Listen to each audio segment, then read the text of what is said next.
Each week on the Withering Effect Minecraft Podcast, we ask our Discord community to pick between 3 mobs, biomes, structures, or items for our hosts DuDs and Jimbo to improve during our Mending Minecraft segment. Here's the winners for episodes 150 to 153.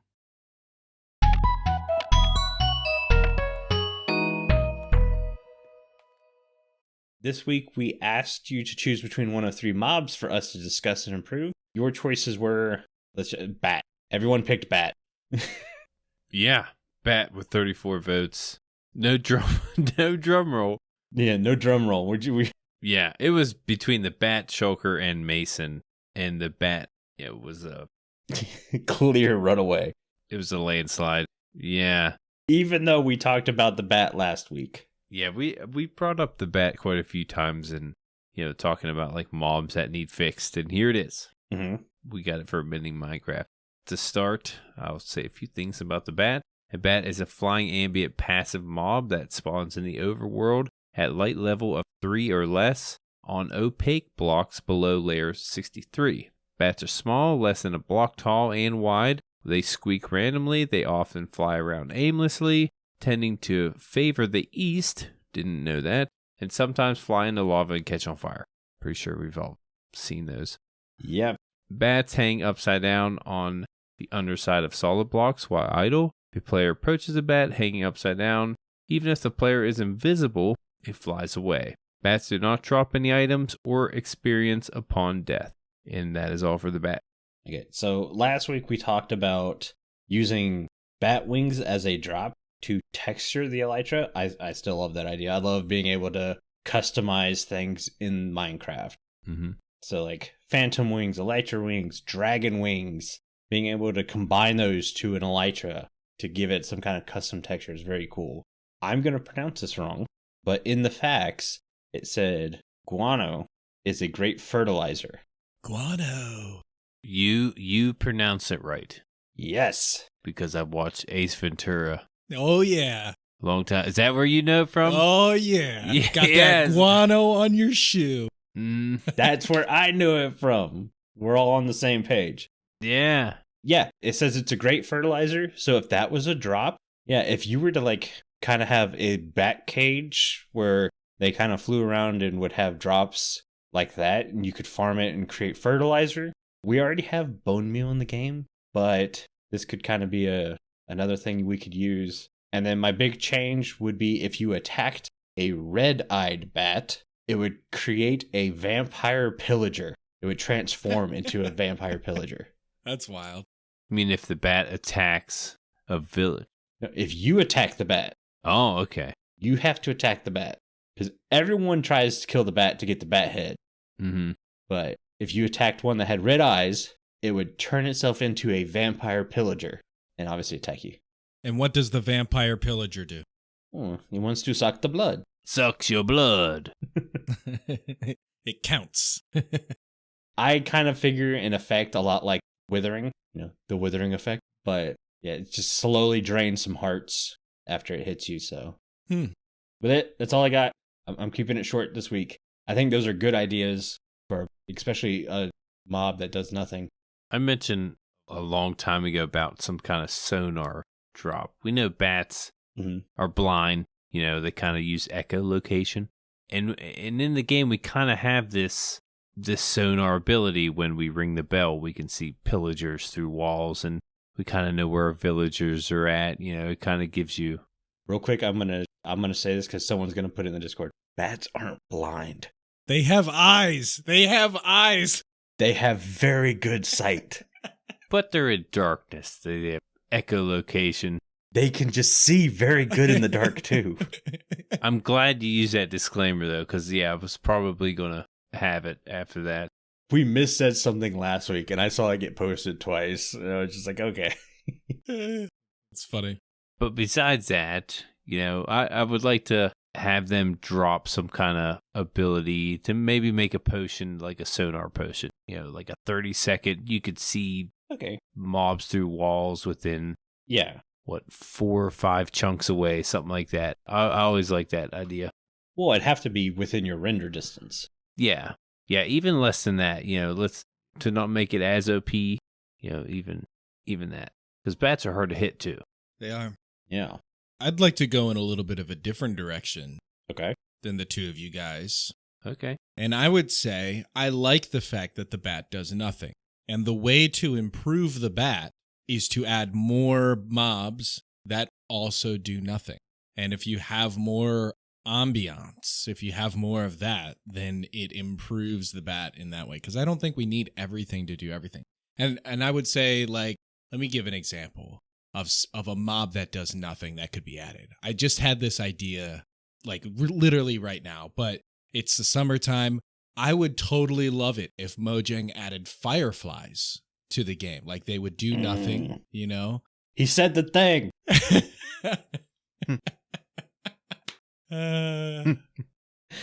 Yeah. No, 100% agree. More ambiance is well needed. Yeah. One of the general rules we have for Mending Minecraft is we can't create anything new. A couple times we break it because it does get really hard to fix some of the stuff in Minecraft. Okay. But yeah, no, ambient mobs I would love to see owls in the game.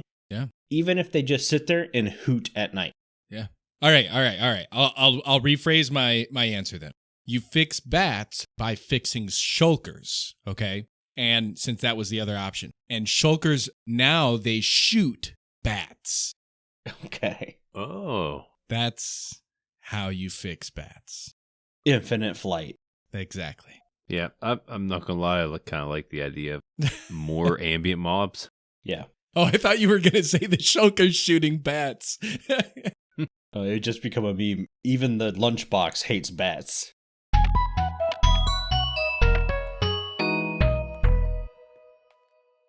This week we asked you to choose between one of 3 biomes for us to discuss and improve. Your choices were Frozen River, Sunflower Plains, and Nether Wastes. And the winner of Mending Minecraft this week is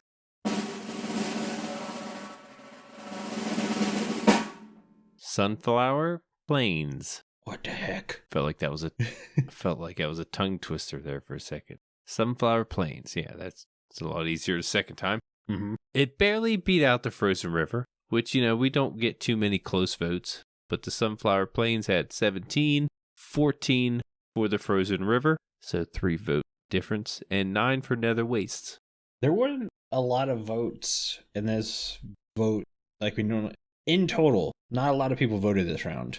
Yeah, we didn't get many this round. Mm-hmm. A few things on the Sunflower Plains before we get started. Sunflower Plains is a biome released in 1.7. It is the same as a normal plains biome, except it has a scattering of sunflowers all over it. Of course, this makes sunflowers rather rare, as it is a rare biome. All sunflower petals will always point east, and you can get a village spawning in these plains. That's it. That's it for the Sunflower Plains. It's pretty much a plains biome with sunflowers in it. Yep. That's it. Which means mending it was... Talk about playing. Yeah. Mending it was not fun either. Mm-mm. So I was doing research on sunflowers, and one thing I had always thought was a thing that is and isn't a thing is that sunflowers faced the sun. And in real life, sunflowers do track the sun, but only at earlier age of the flower. Once they become full mature flowers, they face east, like they do in Minecraft.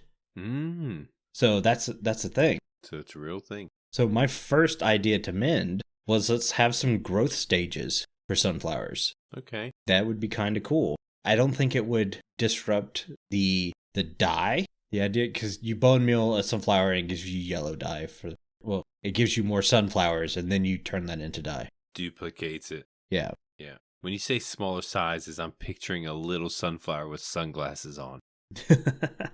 You could do that. You know what I mean? The picture. Yeah. But here's the thing. Sunflowers come in different colors. They're not all yellow. There are red ones and there are blue ones. Didn't know that. Well, purplish ones. We should have different color sunflowers too. Yeah, I don't think there's any way to get purple dye besides combining. Yeah, I'm trying to think. I don't think you can get purple dye naturally. No, just there's magenta with the allium. But yeah, purple dye needs to be combined. Yeah, so that would be cool, especially if you get a purple sunflower, which is according to the internet, it's kind of a rarer sunflower. Obviously, the yellow ones are the most common. Mm-hmm. But if you get a purple one, that's awesome. So that could be nice. Red dye in Minecraft is so easy to get. I don't think it's gonna be that big of a problem. Right. And then my final fix was adding something to the biome. Because whenever we do biomes in general, I try to add a mob. Mm-hmm. Butterflies. Sounds about right. I'd like to see some butterflies. And they're strictly ambient. Can't interact with them, can't do anything to them. I'm okay with that. They're just butterflies. Not like bats. Yeah, not like bats. Can't catch them in a jar. Can't do anything. You just look at them. They're just there. So that way no one can say, well, if something eats this, then they'll die, so we're going to take it out of the game. Nope. They're just there. Yeah, or what do they drop? Yeah, they don't drop anything. They're for ambiance. You cannot punch and kill the butterfly. I'm okay with that. Kind of like the ashes in the nether. Yes. You know, how they're in the background. Has some butterflies. Or the spore blossom. Right. You could probably move the butterflies to like the flower biome as well, you know. Mm-hmm. A couple more biomes, but yeah, makes sense to have it in the sunflower biome. Yeah. It's cool. What about like sunflower seeds? Now I think we're going out of biome topic into more sunflower topic, but I thought about that because sunflowers were actually used as a food source early on. Mm-hmm. Like Native Americans were eating sunflowers. Mm-hmm. The seeds are good. Yeah, you can physically eat them. They were making pastes and stuff out of it, so you can. But to me, that was getting into creating something that wasn't there, and my job was to mend the biome itself, not so much the item in the biome. One thing I wanted to bring up, I wasn't sure of, and I didn't see it on the notes. Usually, you can bone meal the ground in a biome and get the flowers that grow there. Yes. Randomly pop up. And I don't know about the sunflowers. I don't think it's a thing. It is a thing. It is? Yep. You can bone meal the ground and they'll grow. So when it comes to flowers in Minecraft, there's essentially like this flower grows here on this block kind of thing, percentage-wise. Mm-hmm. Like you're not going to get a sunflower and a blue orchid grow on the same block. Right. I think it's like a sunflower or grass. If you run into a patch of sunflowers and you bone meal, or you tear down all those sunflowers and you bone meal where those sunflowers were, those sunflowers are going to grow again. Okay. I believe. Yeah, I wasn't sure. I've never tried it, but I was thinking about that and I didn't see it in the notes. You can just bone meal the ground and produce sunflowers because we know you can duplicate them, which is probably easier to do. I guess you could get more. Yeah, I was going to say, there's no real point because you can just plant one sunflower and constantly bone meal it to get more sunflowers. Right. And that's more efficient. It's the best way. Yeah, from what I know about flower forests and setting up dye farms, that block is either going to grow that flower or grass. Mm-hmm. But then, like, every time I think about it, I never remember bone mealing the ground and getting a too tall flower. Grass, but not flower. Probably because you haven't actually done that. You just bone milled the flower and said, all right, I got what I need. Bye. And left. Maybe. Yeah, that's what I mean. I never tried it. Yeah, that's the way I do it. Anyone tried it? Yeah, next time I find a sunflower biome, I'm trying it. Mm-hmm. Yeah, I just wasn't sure. Oh, I'm definitely trying it. Oh, yeah. Science! Carry bone meal all the time. And we'll share this information. Don't worry. You guys will know. If you care. Yeah. No one cares about sunflowers, man. Right. I don't think they do either. Main topic time? Yep. Yeah, no one cares about sunflowers. Better just move on.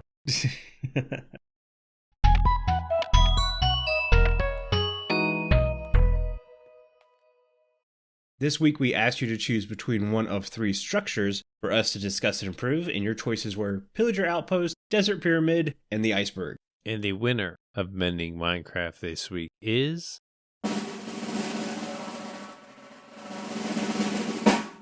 Desert Pyramid with 18 votes. Second is the Iceberg with 17 and 6 for Pillager Outpost. I was thinking Desert Pyramid would win this.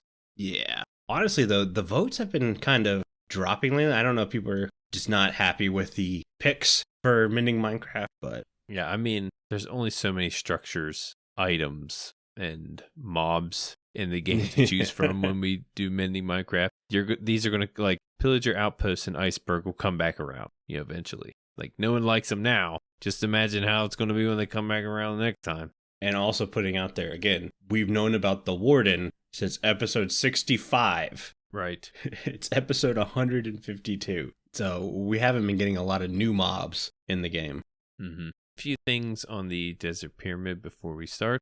Desert Pyramid, often referred to as Desert Temple, is a sandstone structure sometimes generated in deserts. It contains 4 chests under the floor in the center, protected by a TNT trap. Don't let it fool you. Mm-hmm. Desert pyramids are constructed with normal, chiseled, and cut sandstone, orange and blue terracotta, and sandstone slabs and sandstone stairs. It's like a tongue twister. There's one main entrance in the front, 2 more entrances in the back, in both left and right sides near the top of the pyramid, and a 1 block wide hole on the top. A secret room spawns under the temple, found by destroying the blue terracotta block. Just don't fall in there. The secret room contains 4 chests that are trapped with a pressure plate that, if activated, TNT is ignited and destroys all the loot. So the 4 chests will explode. Some notable loot in these chests are diamonds, diamond, iron, golden horse armor, enchanted books, enchanted golden apples, saddles, golden apples, iron, gold, and emeralds. And that is all for the Desert Pyramid. We are so bad at reading lately. I did okay there. I was proud of that. It was a lot of notes. Mm-hmm. It's strange because it's a lot of notes for the Desert Pyramid, which is a boring structure. Yeah, besides the chests. Once you've seen it, Mm-hmm. and I like how it says you break the blue terracotta block. You don't want to break that block. Right. You want to go 2 blocks over and dig down from there, because Yep. you don't want to fall in the blue terracotta. And sometimes mobs will just spawn down there. There are spawnable blocks down there Mm-hmm. where they can spawn and hit the pressure plate before you get down there. Yep. And also remember, break the pressure plate and take the TNT that's underneath. Don't let an item fall on the pressure plate. Right. Yeah, that blue terracotta block that you break could fall and, ruin everything. So Mm-hmm. just letting you know. But you said the magical phrase that leads me into fixing the Desert Pyramid, because I actually like the look of the pyramid. I don't think the look of the pyramid is the boring part. I think it's a very good look in the game. It's one of the more detailed structures we have in the game. It's just the inside that's kind of like, eh. Yeah. And once you've done one, you've done them all. You know exactly what to expect. Even a jungle temple is a bit more complex than the desert temple. Yeah, a little bit. Yeah. And this leads me to desert temples should have a labyrinth underneath them. So take out the trap. It doesn't need to be a big labyrinth. And I know that, well, you can just bypass this by mining around it. It's like, yes, you could. That's the same deal with the trap. You bypass it by digging around it. So Yeah. I feel the labyrinth could be a bit more fun than the normal drop down 2 blocks to the left and dig there. Mm-hmm. But also maybe have a bit of a sand boss in the middle of the labyrinth. Not some kind of like crazy hard, like has a red bar boss. I'm thinking like 4 husk, maybe. Oh, I'd like to get rid of this cough so I could breathe when I talk. But yeah, have a couple husks in the middle of the labyrinth. You got to kill the husks to get your prize. Maybe have low light levels, use some glow lichen, so maybe there's a chance some other mobs can spawn inside the labyrinth too. Yeah. What if there's like a spawn? Well, Yeah, yeah, that would kind of be loot itself. yeah, you could have a husk spawner in there. That might be okay. It's nothing crazy, husk spawner. Nah, but to me that's better than the 4 chests and TNT you get. Yeah, sometime. But that's it. That's all I had for Desert Temple. I didn't go crazy because I really liked the labyrinth idea and I wanted that to be the main focus. Okay. I think I mentioned a while ago a boss being in there. That was King Cobra. Oh, I think that was for the Jungle Temple. It might have been for the Jungle Temple. Yeah, snake boss. But yeah, I remember you wanting a snake boss in there. I said, no snakes in Minecraft. I don't like snakes. Yeah. Yeah, it was the jungle. Jimbo wants to mess with me. I put bees in his base. He'll put snakes in my base. Put a giant Cobra boss in there. Just go to temple and lure him out. Mm-hmm. Name tag him. Got you a new home. But yeah, I like the idea of a boss, like a smaller boss. Mm-hmm. Yeah. Doesn't need to be anything crazy. Even something along the lines of a warden. They just like spawn when you get to a certain level. Well, that's something kind of crazy. Yeah. Well, I mean, nothing too difficult. Yeah. The cries of 1,000 players who have died to the warden. Mm-hmm. Not too difficult. Yeah. Oh, I'm not saying the warden isn't difficult. I mean, that's hard to conquer. But I also wanted to mention the design on the outside of the pyramid with the orange terracotta. It's actually stems from the ancient Ankh.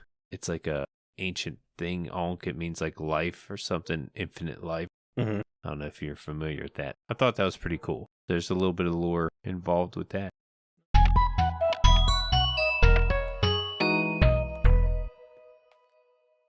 This week we asked you to choose between one of 3 structures. Wait, no, we didn't. No, I didn't change that part.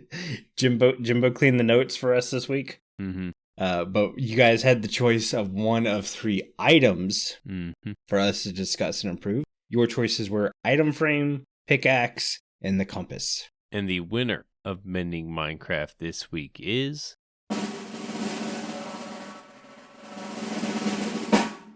item frame. Yeah, I would have picked the item frame too. Mm-hmm. Which technically isn't an item. Yeah, it's technically an entity. Yeah, that's explained on one of my first notes. But the votes. We have 18 for the item frame, 16 for the compass, and only 7 for pickaxe. Pickaxe kind of does what a pickaxe does. Yeah, it's got so many different uses. Mm-hmm. With enchantments, it's got its own enchantments, so yeah. Before we get started on the item frame, an item frame is an entity that displays the item or block that's inside of it. Yeah, it's an entity, just so you know. Mm-hmm. On item of the week for Mending Minecraft. But it can be crafted with 8 sticks and 1 leather. They can be found naturally inside of end ships, which display the elytra. An empty item frame can be broken simply by punching it. If the item frame contains an item, punching it drops the item, leaving the frame on the wall. Item frames can be placed on the side of cactus blocks, pressure plates, fences, trees, slabs, walls, chests, doors, and all solid blocks. I didn't know about the cactus thing. Did you know about the cactus? No. Yeah, and I guess you can place them underneath all these also. Yeah, thought that was strange. And expert level cartographer villagers have a chance to sell an item frame for 7 emeralds. As item frames are an entity, multiple item frames can occupy the same block, although on different faces. That's helpful in storage rooms. Items displayed in the item frame can turn 45-degree diagonally with the right click? Yeah, the right click, with a total of 8 possibilities, and the frame outputs a redstone signal depending on the rotation phase that it can be interpreted by the redstone comparator. So yeah, comparator can pick up a redstone signal from the item frame. Pretty neat. Yeah. I always thought the biggest and best thing that happened to the item frame was the allowing 2 item frames to interact in the same air block. Mm-hmm.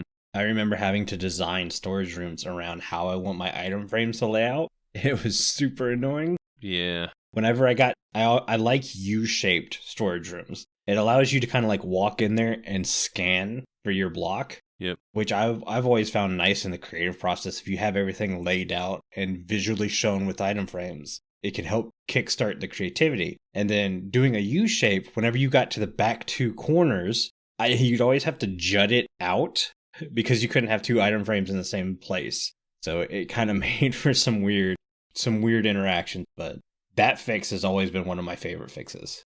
I didn't know about the cactus thing. That's kind of cool. Yeah.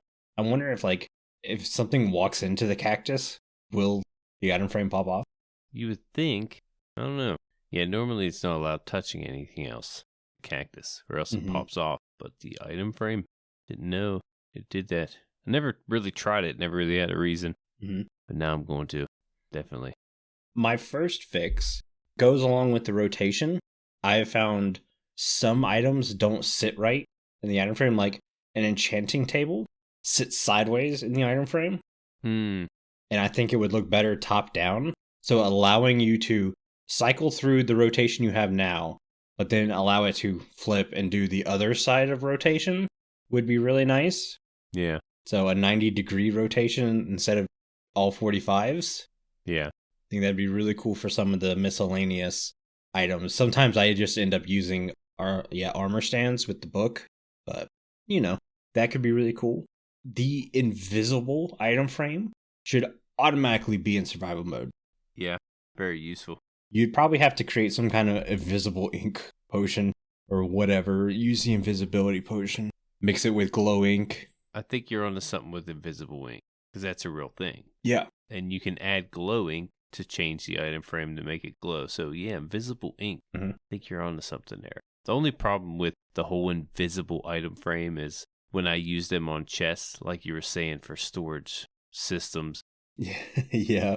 I remember putting, I put an item frame, make it invisible, put my item on the chest, and you would know what's in that chest, right?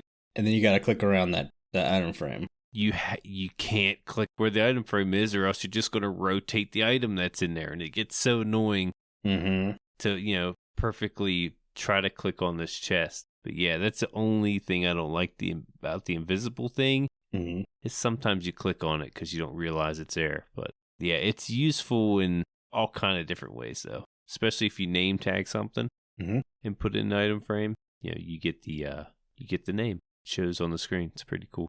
And my last fix, which I think is the cooler fix, is we should be allowed to dye item frames.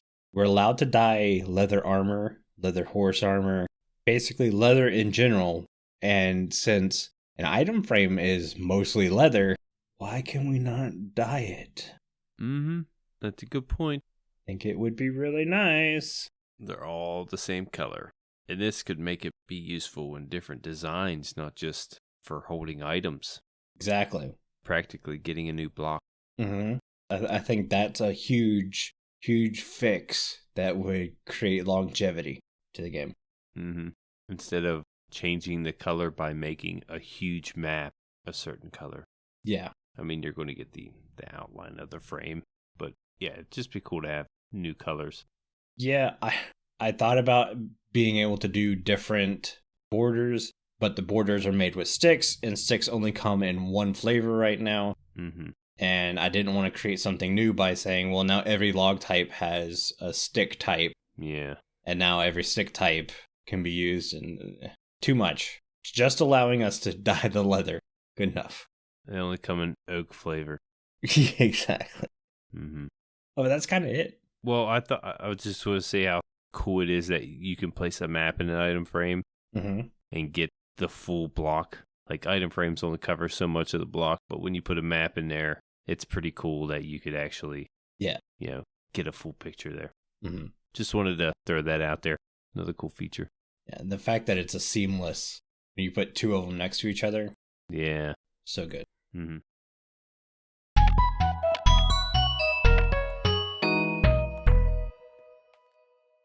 Let us know what you think of our improvements and share your own in the comments below. You can listen to the full versions of these episodes by following the links in the description or anywhere you listen to podcasts. Thank you for joining us on this Mending Minecraft recap.